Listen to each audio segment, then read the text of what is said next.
乡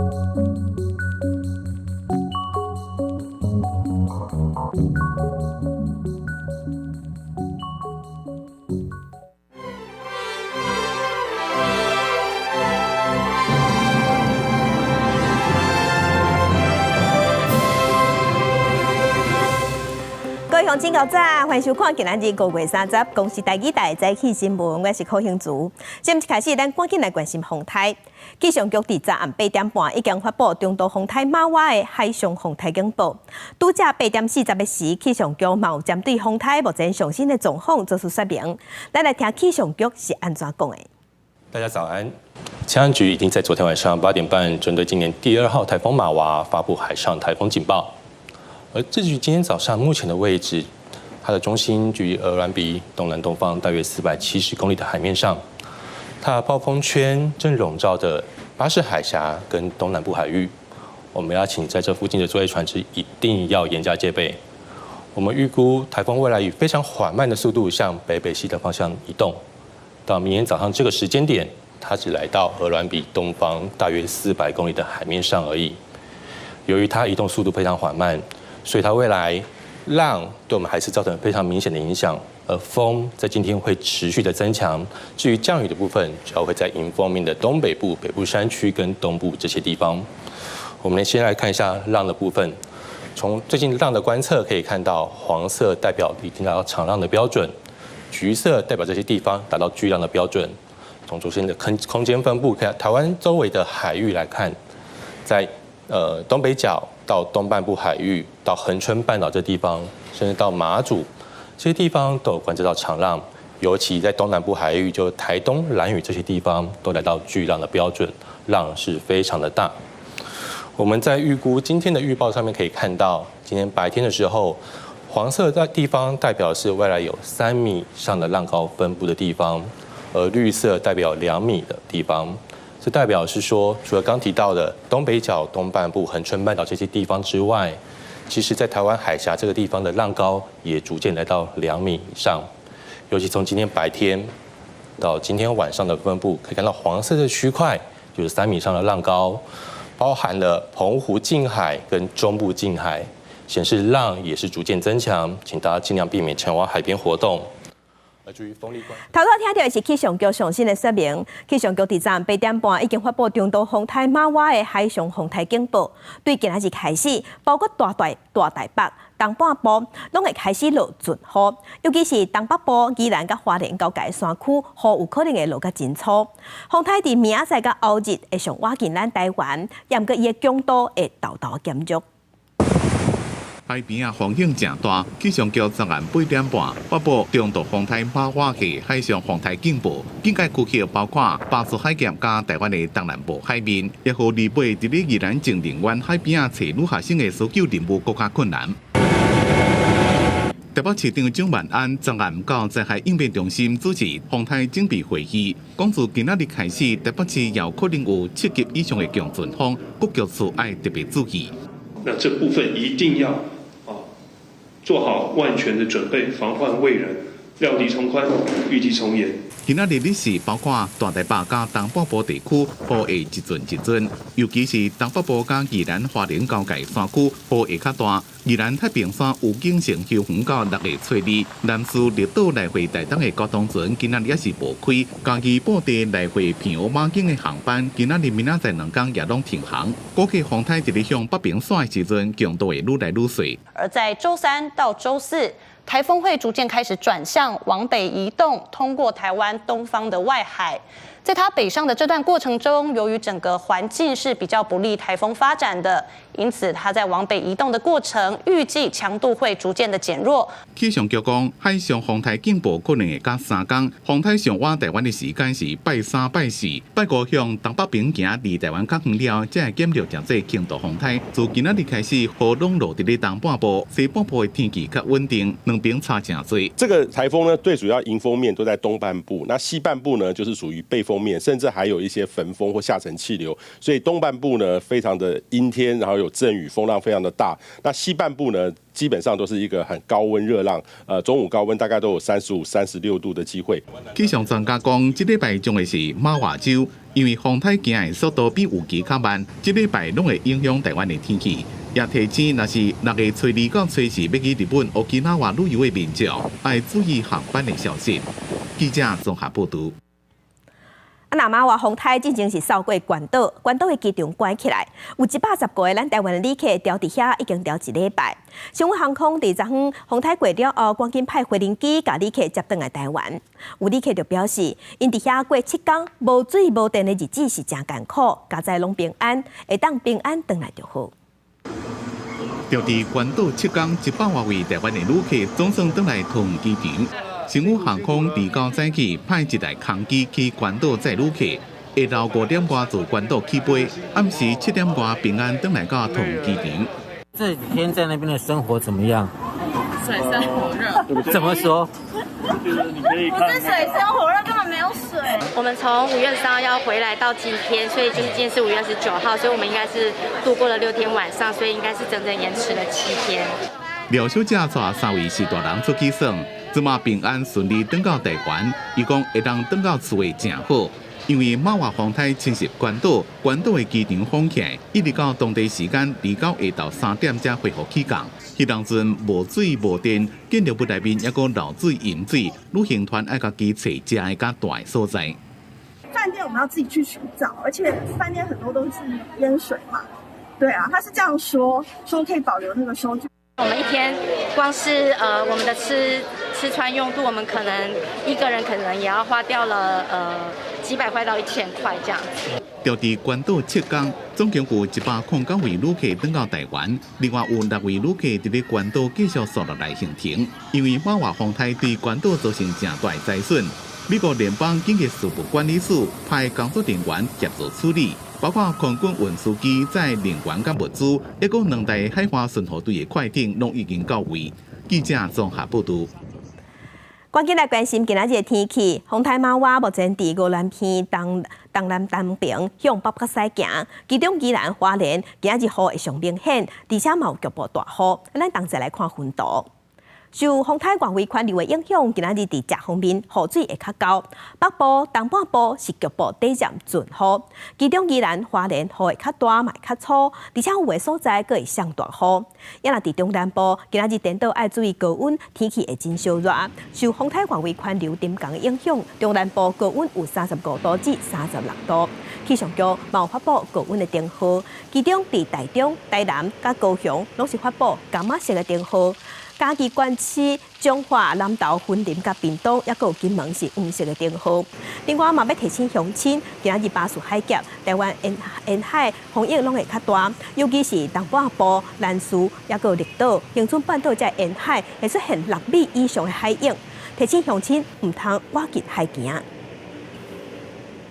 其他消息来关心，台中有一个警察5月初，因为服装异样的问题，互伊定时纠正，伊无欢喜，就来起骹动手拍长官，落尾是互记告调一处分。伫面车顶头常常分享武术的动作，台中一个有武术背景姓涂的警察，5月初一值班的时阵穿高高的警察用外套，因为警察局已经公告4月28开始就要穿底衣，以互督察组姓肖的警察官纠正了后，煞起骹动手甲人拍，分局甲记一个代告调职，而且佫送去台中地检署侦办。以徒手的方式殴打我们的督导干部，造成这个干部脸颊轻微的擦挫伤。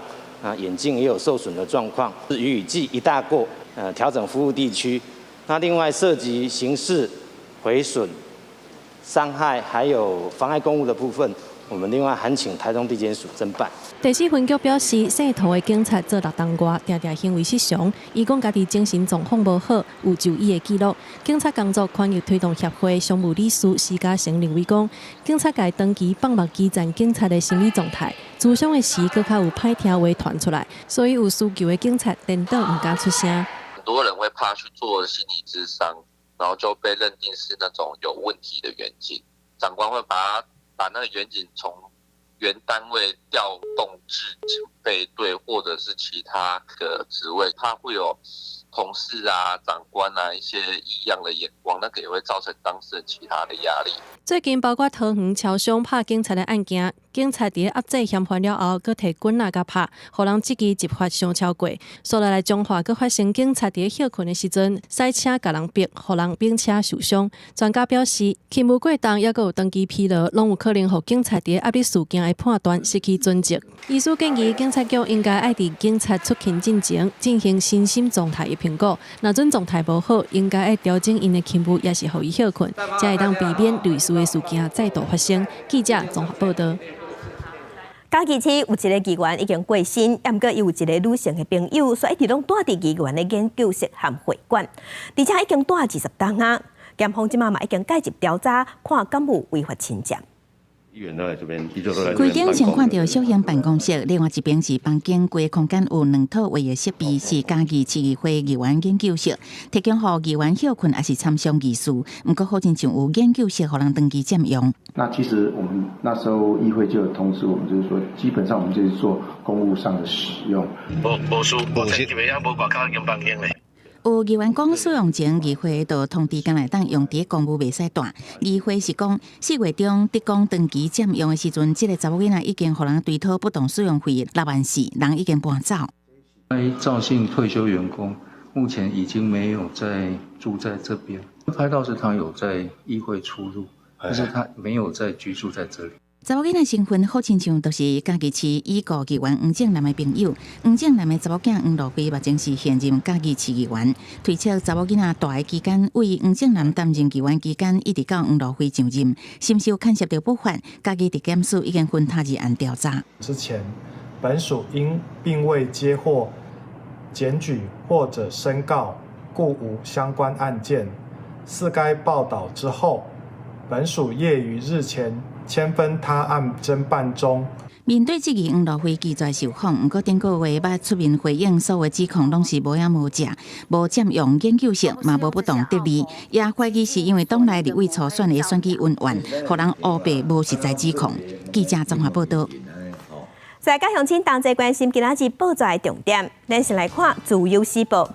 国民教育法44档来上大的修正案，伫昨昏伫立法院已经三读通过，重点包括提升学校民主化机制，校部会议爱邀请学生代表去参加，而且要强化正常编班，教学嘛爱正常化，也有特教中心嘛爱法制化。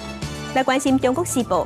总统府伫今仔日会公布4个大法官的提名人选，包括最高法院的法官蔡彩珍，也有律师尤克雄，等计共有4个人，拢是总统选用民选的。立法院嘛按算伫6月中的时，会召开临时会来处理大法官的人事动议权，所以未来10个大法官就全部拢是总统蔡英文提名的。也毋过这嘛恐惊引起在野党不满。来关心联合报，为着要解决旅游饭店业者欠工的问题，交通部、劳动部、教育部3个部会有提出补助方案。大学生伫休假期间去工课场体检，若是有超过一定的时数，有做满做甜，安尼就会当摕到补助。也毋过，旅馆业者工会是批评讲，新的员工入来拢爱训练1-2个月，这款体检的方案对找人无帮助。咱国内防疫已经放令，政府嘛要拼员工，也毋过这行业欠工是欠甲真力。行政院即马指示交通部、劳动部甲教育部同齐推出补助方案，要来补助劳工的薪水，上长会当申请1档，希望提高薪水，增加民众的就业意愿。疫情后，真侪员工饭店业者爱讲找无人，欠工严重。有业者表示，知影有朋友要找饭店摒扫人员，薪水开3万高，比因过来讲悬袂少，也是找无人。毋是讲伊的薪水真正足贵，3万高至3万7，佮找无人，是因为少年囡仔毋愿意做这个工课，工地嘛足欠工人啊，钱佮愈济啊，是安那要爱请外籍的义工。针对观光饭店业咧欠工，政府嘛要斗找人。三大部会、交通部、劳动部、教育部嘛做伙设补助方案，像业者若伫4月初1开始，请到房间的摒扫人员做满6个月，业者就通以逐人逐月向政府申请5000块的补助金，相当申请一档。毋过，服员工的基本薪水，北部至少要有33000，中南部、东部要有31000。希望业者用比英国较好的薪资条件。稳定人才，透过这个机制哈，互伊去这个劳动力哈稳定性提高，吼啊，袂讲啊，现在连米都吼欠这啊，连米都这个欠迄吼啊，欠来欠去吼，但你的业绩哈就会受影响。观光局表示，主要寻找这个时机，提高行业的薪资条件，大大培养人才。因为另外一部分，劳动部甲教育部就针对失业找头路，二度就业的妇女，佮有大学生的一场体检。若选做观光饭店业来做，符合期满的时间，嘛有个人的补助通领，上济通领13,000块，三个部分计共补助4万人。希望伫旅游业将要来到hiệu率的大轨，赶紧补充人力的缺口。记者梁文佳、桂林台北采访报道。另外，为着要加强后备战力，有立委即马是提案，替代越南做兵做煞，甲调训对本地1工要延长到4工至5工，嘛按算逐年要调训1万人。严格准讲超过走险，上当会互判1年的有期徒刑。国军增强后备战力，加强退伍军人教育训练，替代役服役期满了后，加做备役役男，要延训召集训练，加做防救灾甲动员人力。毋过接受人数天数一直互人积极，根据疫政署送交立法院报告，立委已经提案修法，备役役男延训接受天数为1工增加做4到5工。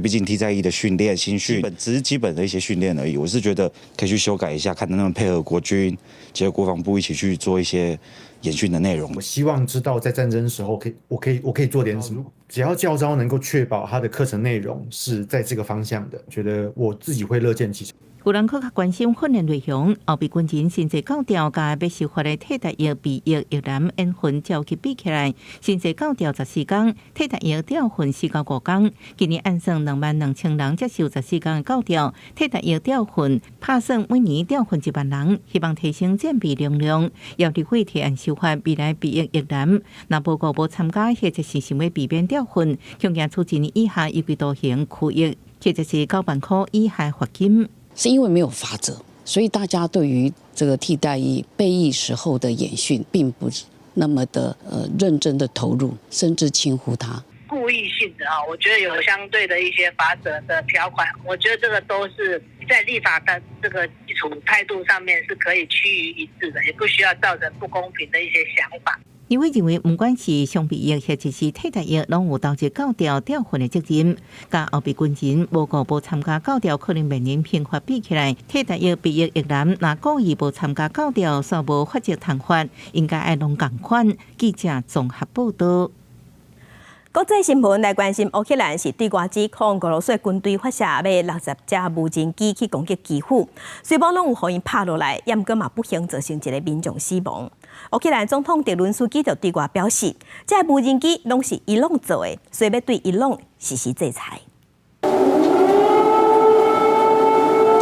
乌克兰首都基辅礼拜日半暝还响起空袭警报，天顶有闪光甲爆炸声音。乌军最近动作真济，自别个发动大规模空袭，派出数十架无人机攻击首都基辅甲其他地区。时间点就伫基辅建成纪念日这一天。Сьогодні наша держава пройшла через одну із найбільших російських атак шахедами одночасно – 54 дрони. Майже всі вони збиті.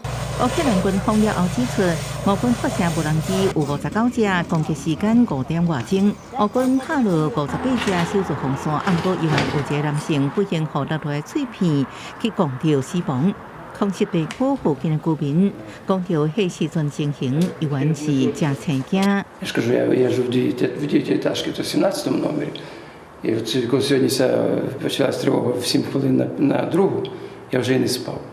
І це вперше їх сьогодні почув, я їх ніколи не чув. 这是5月以来乌军第14摆攻击基辅，因为乌军用的无人机大部分是伊朗制造。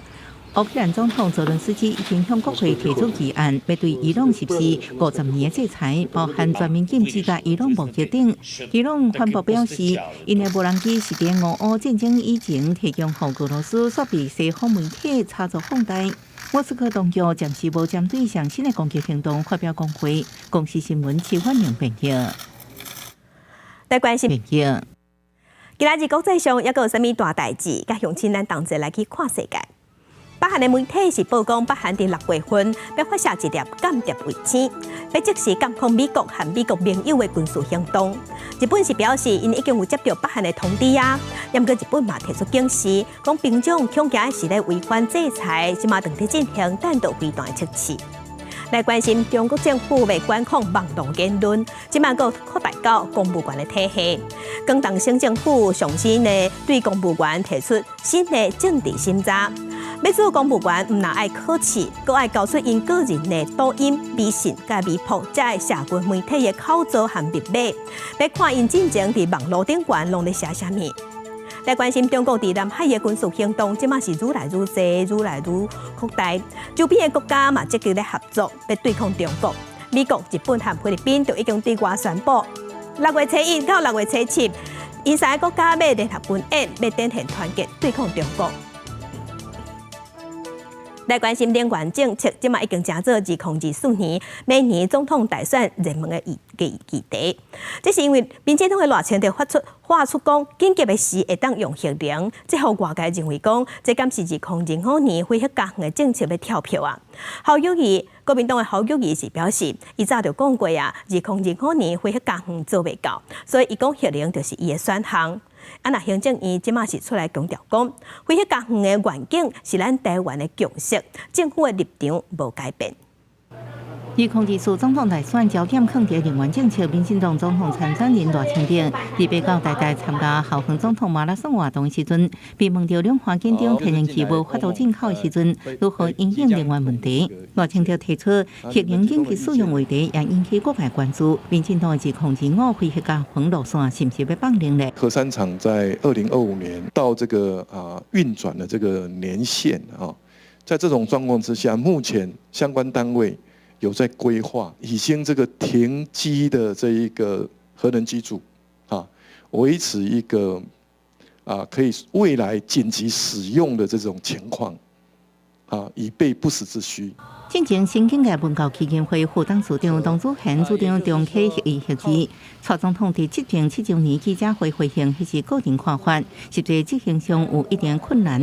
不过隔8天，赖清德提出核能机组紧急使用，官体认为唔通只爱台积电，无爱核电，爱不时处理能源政策。面对核议核议，到底新北市侯友宜直接讲清楚。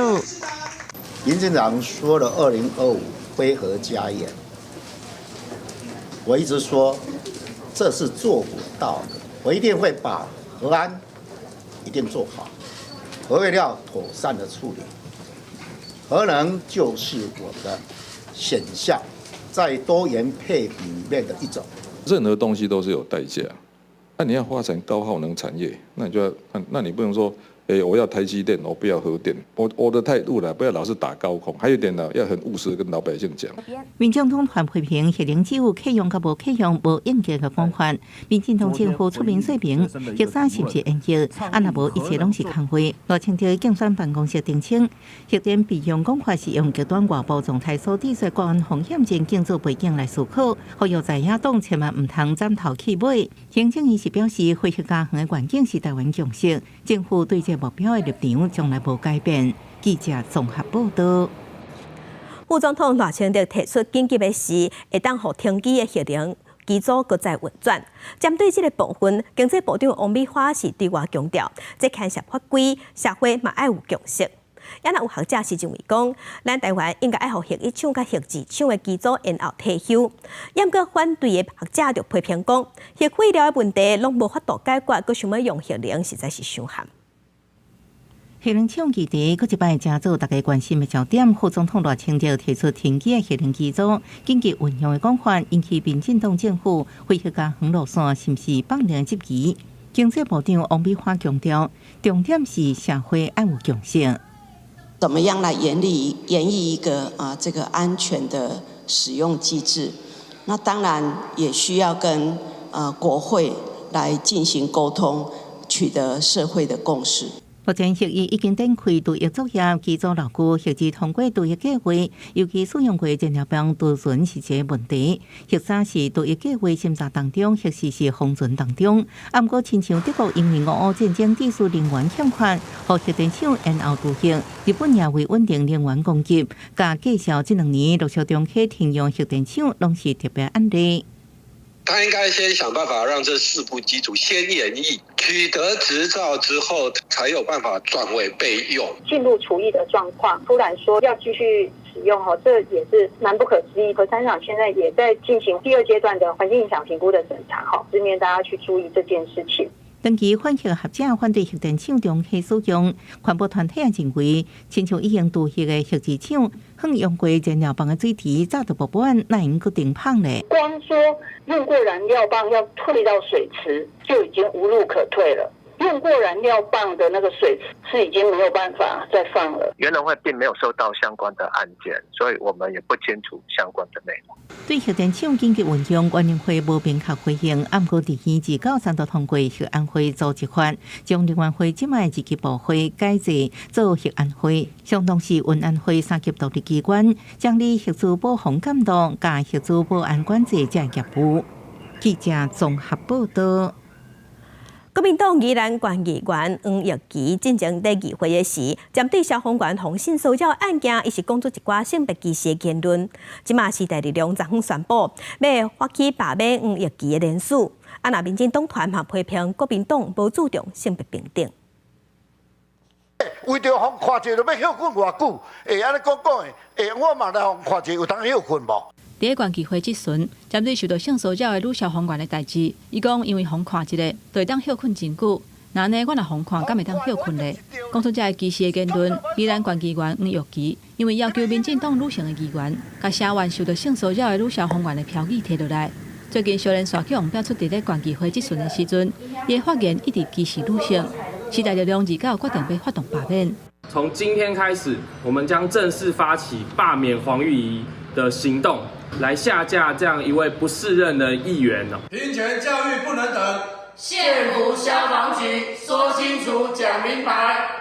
大社会边权教育袂当搁等啊，要求县府消防局讲互清楚。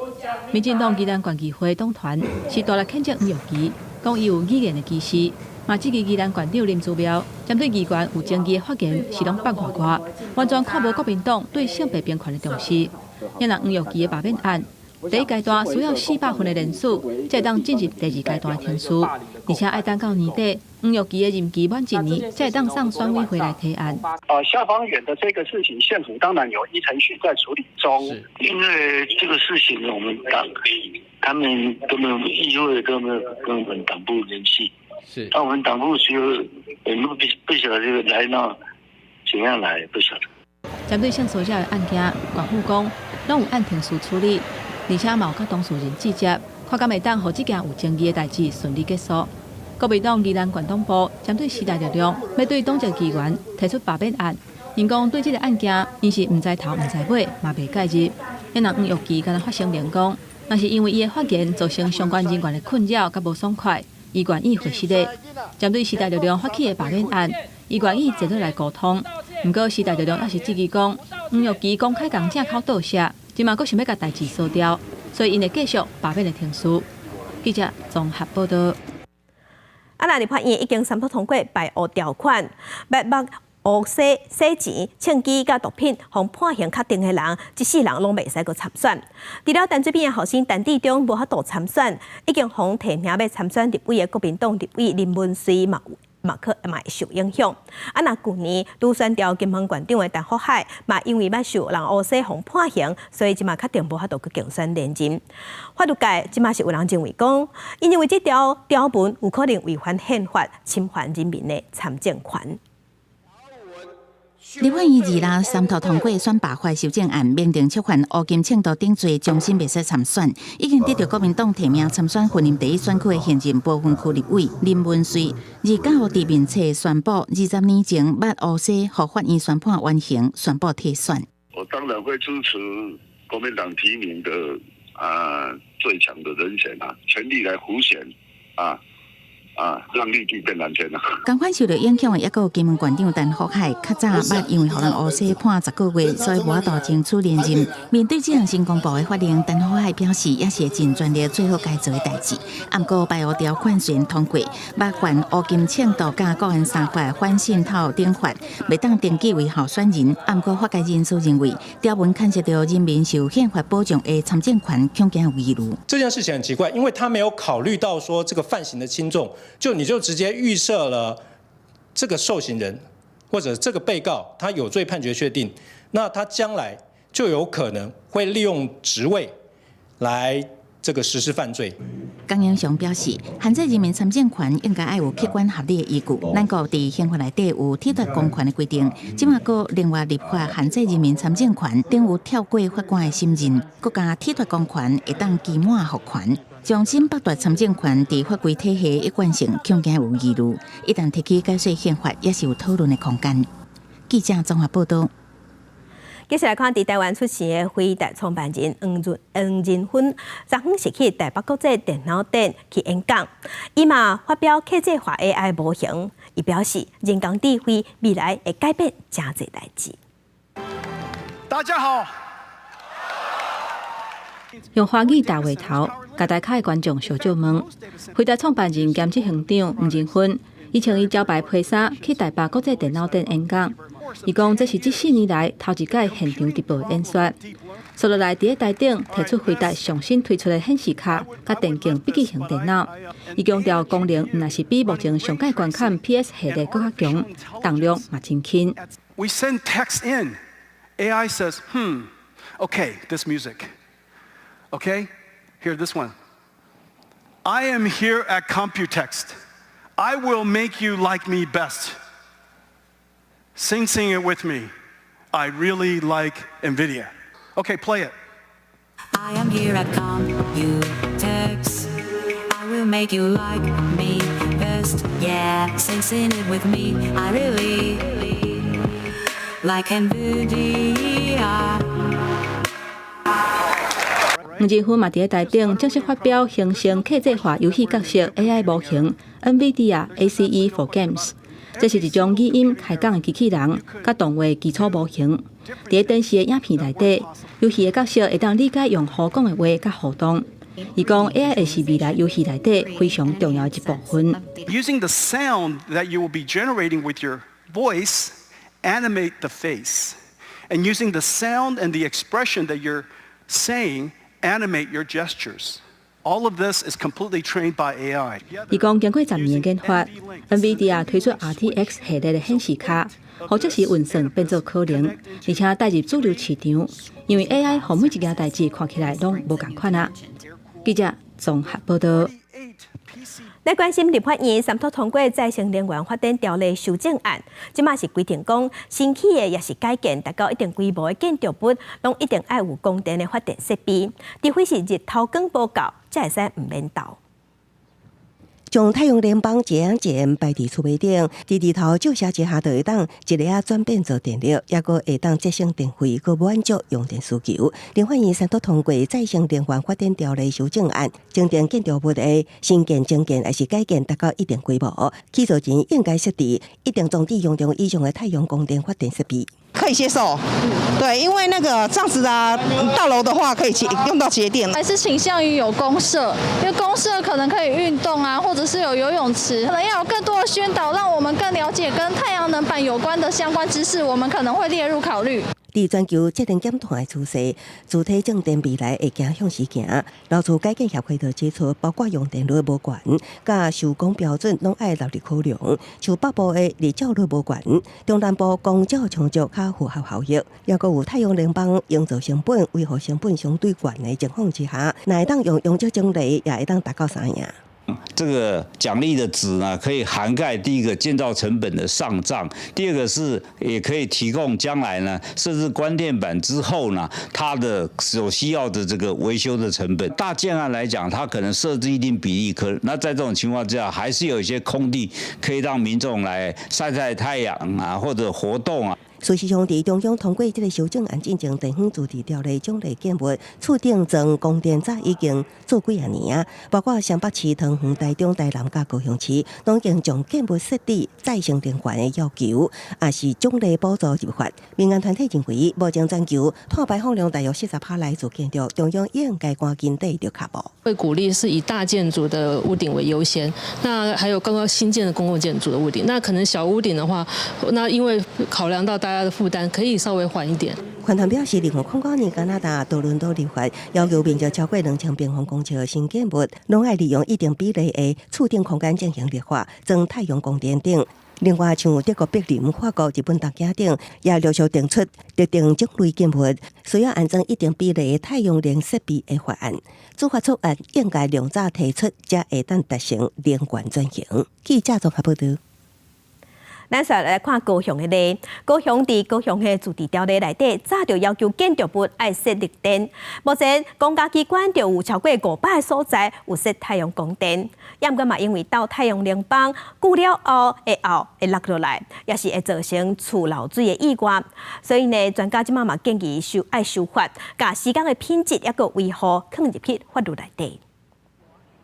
球场的厝顶铺满太阳能板，面积超过3700平方公尺。全台湾头一座光电球场，伫民国107年起伫高雄凤山国中，由光电业者负担上千万的兴建费用，搁伫以后每个月支付租金甲1%的回馈，为校生大笔经费，也互师生有更较舒适的拍球环境。这个租金大概将近4万块嘛，那屋顶的大概每年可以收入大概2万多块。我们也没有钱去盖停车场。那老师也一直有这个需求，那所以说用光电球场来去盖完。立法院29投通过再生能源发展条例修正案，未来符合条件的公司有建筑爱设太阳光电设备，其中大部分时间出大日的高雄脚步领先。101年就定立建筑治理条例，要求建筑设置绿电，辖区内包含333间学校，有超过500个机关单位拢有设太阳光电。以6年1.25 吉瓦的目标来努力，那么以今年的目标是200 MW， 那么去年也是，那我们已经达到这个目标了，持续来推动。为了达到2050净零排放的目标，各县市积极配合设置绿电，不过进前各地拢爱发生太阳能板因为设置不当落来也是漏水的意外事故。专家认为，若做要强制规定设置，应该爱把施工维护品质这的风险纳入整体考虑。它的施作品质跟它本身的品质跟固定连接的品质都很重要，而且它的耐久性也很重要。没有的话，以后可能铁件锈蚀或太阳能板的品质瑕疵，那大台风来的时候，或许就是会造成一些危害跟风险。除了专家，原来有学校方面认为，最近2年光电利润哪来哪降低，烦恼找无配合厂商，也呼吁政府会当明定购买甲施工等配套规范，以利后续监督厂商维护环境安全。记者综合报道。对华中国进前有提出欢迎台湾做旅游团去中国游览，两岸旅业者拢真期待，嘛希望讲会当趁休热时赶紧开放。咱观光局是表示，时间是无限定当时，也毋过嘛有希望讲会当愈紧愈好。嘛讲即马已经有在讨论啊，也毋过内容也无方便公开。疫情进前，两岸观光旅游出入境人次占出入境总额1/3，两岸航线占航空公司营收约5成。疫情了后，又宣布开放组团来往，针对中国政治展出开放旅行业，经营台湾观光客组团前往基地，也过咱国去中国的进行游玩无解读，双方协商到底安怎？观光局表示已经在讨论相关的课题，也都在评估讨论中。好，评估的确是有在讨论。好，那内容部分大概也容我们先做一个保留了，时间是还没确定了，还没确定，但我们希望能够尽快。今时赶伫休热旅游大会进前，开放双边旅行团来往，观光局讲无适限，愈近愈好。只是旅游业者私底下讲，拄着选举年，多省双边组团禁令解除，会有偌济旅客来往，也有真大变数。那疫情了后，第一个休热旅游大会，乒乓协会也公布合理团价范围。美加线因为航班无开放到疫情进前，期为派定10天，美东团费咧计销大约落伫11至13万之间。欧洲团费也比疫情进前平均起3成，民众上海去的日本团费比疫情进前的休热也起3成以上。甚至有些饭店的涨幅30%是到处都是，那50%的也不意外。这个是因为日本呢本身它的汇率呢太低，他们国家基本上都是靠进口，所以呢所有的物价呢基本上都是飞涨。旅游纠纷最大宗的就是票券类认知的不同啊，机票的退改，还有整个那个疫后的旅游环境啊，整个都改变了。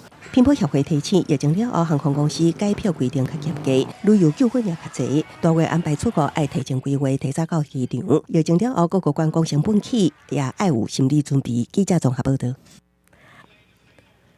点个消息来关心，中华远远有一个所在，当地有民众种50丛白加油，是请坐鹿角菇来遮生团。敬拜到生团期间，有人会来遮偷掠这鹿角菇。警方即马嘛赶紧设一个巡逻手，不时要来巡。白蜡树顶悬叶过路者鹿角菇自在地爽。中华芬园乡这位山区，10年前有民众种50丛白蜡树，结果愈来愈侪鹿角菇伫遮生团。即马却传出有人掠来饲，专卖破坏生态。算了，大家欣赏的，你人偷掠等于无意思啊。不要啦，就是让大家来欣赏一下甲虫的生活生态啊，不要用偷的啦。有民众伫现场装设监视器封测，立即发现有人偷掠倒出来可坑。中华警分局鞍山派出所伫遮装设巡逻箱，警民共同守护鹿角菇。生物科学家认为，鹿角菇是指标性的生物，代表当地有完整的生态系。建议用社区营造的方式打造生态课程，带游客行挖来看，用教育改变观念。因为独角仙它是一个指标，就是说它如果有的话，就是代表这是一个完整的生态。社区就是可以发展他们的特色，因为他们的这个课程就可以让游客来，不是只有看看然后抓一抓就走，比如说他们可能还要参与他们的活动，那他们就会更努力的去保护独角仙，这样才会有良性的互动。鹿角菇生命差不多1年，生团敢若2礼拜左右。当年5月过了后会大量生团，因为这个山区是完全开放的，当地民众是讲介意都唔通家掠，呼吁各界都爱维护甲大自然共存，唔通为着私利造成生态不平衡。记者综合报道。那嘉义阿里山地区的春仔茶，今年因为受抗旱和低温的影响，产季是比永过晚1-2礼拜。那总产量毛比去年减3成，所以一寡茶农的茶伫比赛就水卖了了。民众在当下位头前，等要啉今年大阿里山地区的春茶，但是今年参加的茶农比去年搁较少。茶农讲，因为减产的关系，所以春茶是大家抢要买。气候的关系啊，所以今年大部分像我们阿里山这边的茶区，茶农大部分都会减3成以上啊，所以今年的比赛茶的点数比较少一点。可是今年的买气非常的强烈，你看后面的摊位，其实今年的很多人不是没来，是因为茶都卖完了。起先是有感觉到说会怕买不到，因为今年的雨量比较少啊，是会这样子啊，但是感觉到很满意，有买到。茶农表示，以前要来茶店摆档，拢来抢位。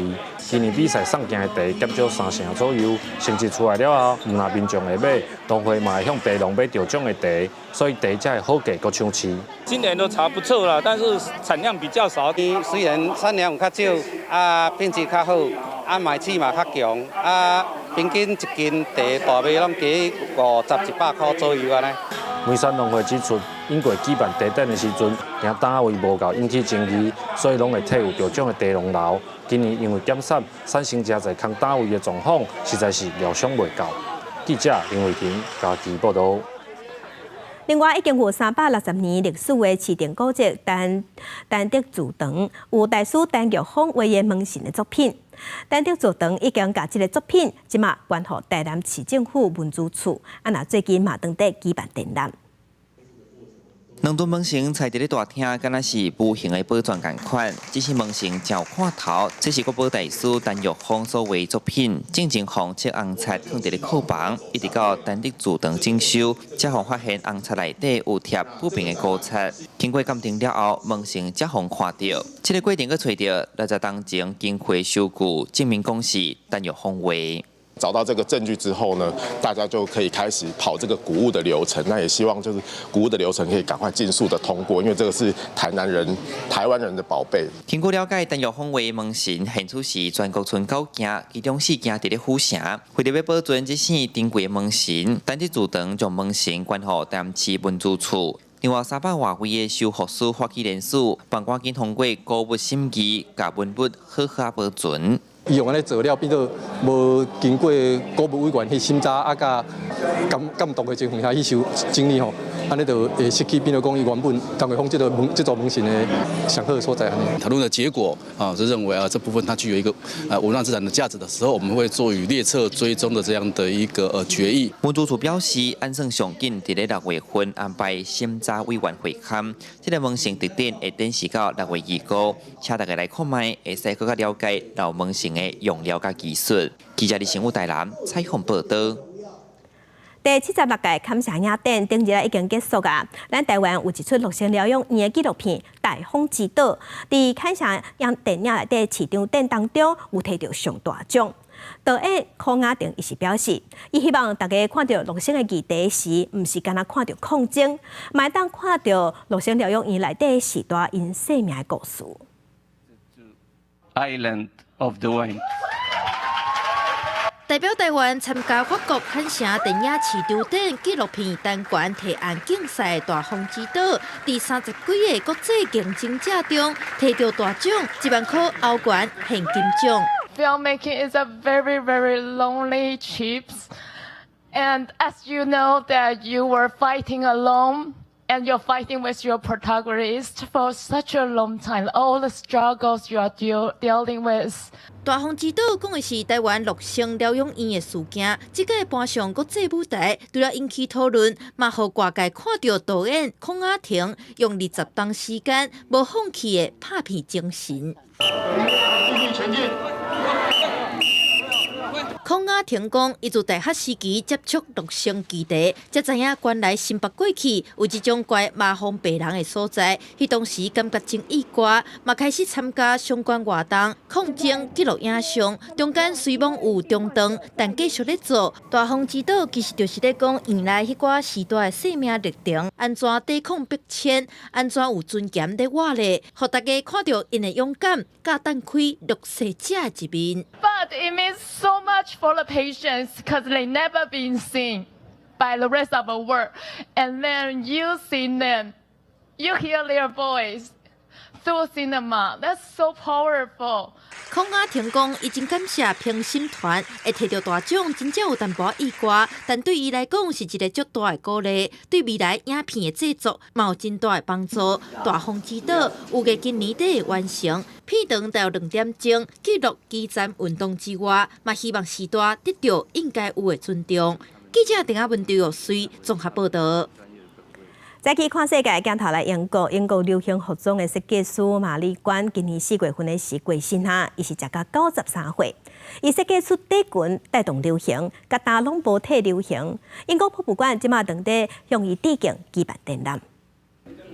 短短舞台顶悬马道穿连身底裙电视服装，英国的凯文格罗夫艺术博物馆进行办一场迷你裙展览，将600年代流行搬入去博物馆当中。这摆展览是为致敬被俄罗叫做迷你裙之母的英国时装设计师玛丽冠。It's the most wonderful tribute to Mary's far-sightedness, her enthusiasm, her creativity, and her wish that people achieve their essence in life. 玛丽冠伫今年4月12日伫英国兰萨利郡的徛家过身，享其寿93岁。伊就是印度伦敦60年代流行出世的时装设计师，佮因为设计出迷你裙引起流行革命。这摆展览当中展出玛丽冠过去职业生涯当中所设计的部分作品，包含100多件服装配件、化妆品，佮有名时阵的相片。这场展览会展到今年10月2日，除了怀念玛丽冠跨时代创新设计，伊对流行设计贡献以外，也希望对设计有兴趣的人应受启发，加入下一代设计师。公司新闻陈世彤朋友。天气报你知，含乡亲同齐来关心今仔日各地头的温度。北部的温度上低25度，上悬有33度。中部的温度上低25度，上悬37度。南部的温度上低24度，上悬35度。东部的温度上低25度，上悬33度。外岛的温度上低24度，上悬35度。同齐来关心未来3天的天气。